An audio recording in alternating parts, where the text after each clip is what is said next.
আমার হাজব্যান্ড মাছ না খেলেও কিন্তু তার মাছ কিনতে হয়, কারণ আমি মাছ অনেক বেশি পছন্দ করি।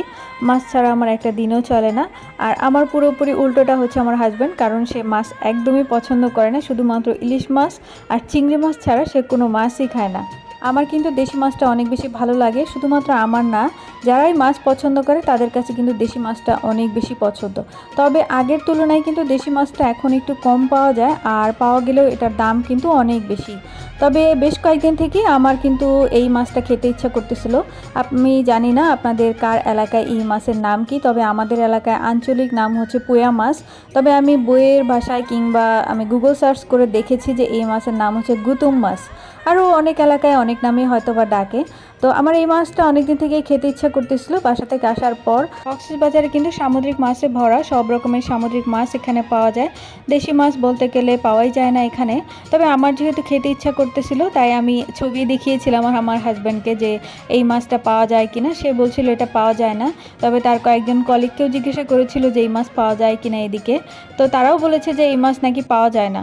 ফর্চুনেটলি সেদিন সে একটা সাইড ভিজিটে গিয়েছিল, তো সেখানকার লেবার নাকি বলতেছিল যে স্যার দেশি মাছ কিনবেন নাকি। তো সেটা সে দেখতেছিল যে কোন প্রকারের দেশি মাছ। তো দেখার পরে সে আসলে মোবাইলে ছবি মিলিয়েছিল যে আমি আসলে এই মাছই চাচ্ছিলাম।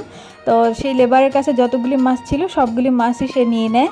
আর বাসায় আনার পর দেখলাম যে আসলে একটু ছোট ছোট মাছগুলি, কারণ এই মাছটা আর একটু বড় হলে এটার টেস্ট ভালো লাগে। তবে এটা একটু ছোট ছিল, ছোটোগুলি হচ্ছে ধরে এনেছে।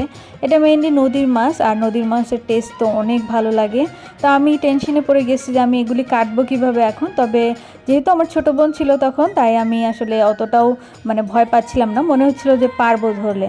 কারণ আগে যেহেতু মাছ কাটা হয় না, বাসা যখন থাকতাম আম্মুই মাছ কাটতো সবসময়। বাসায় আনার পরও কিন্তু মাছগুলি জীবিত ছিল, তবে এই মাছের মধ্যে কয়েকটা টাকি মাছও ছিল। এখানে একটা ছোট টাকি মাছ ছিল, আমি এটা হাতে নিয়ে একটু দেখতেছিলাম, এই মাছটাও কিন্তু জীবিত ছিল।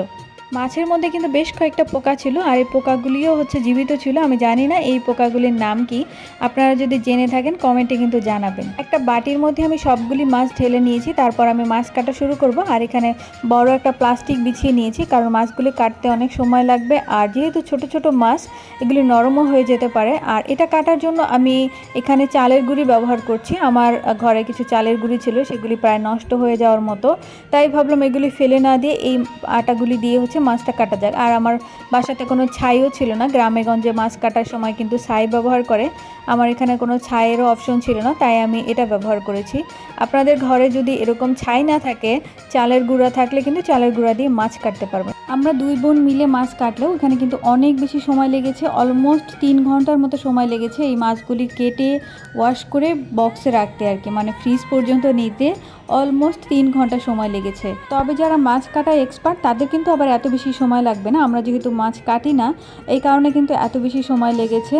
সবগুলি মাছ যদি আমি একবারে ওয়াশ করতে যেতাম তবে কিন্তু আমার মাছগুলি নরম হয়ে যেত, তাই আমি হাফ হাফ করে কেটে হাফ হাফ করে ওয়াশ করে আমি বক্সে রেখে দিয়েছি।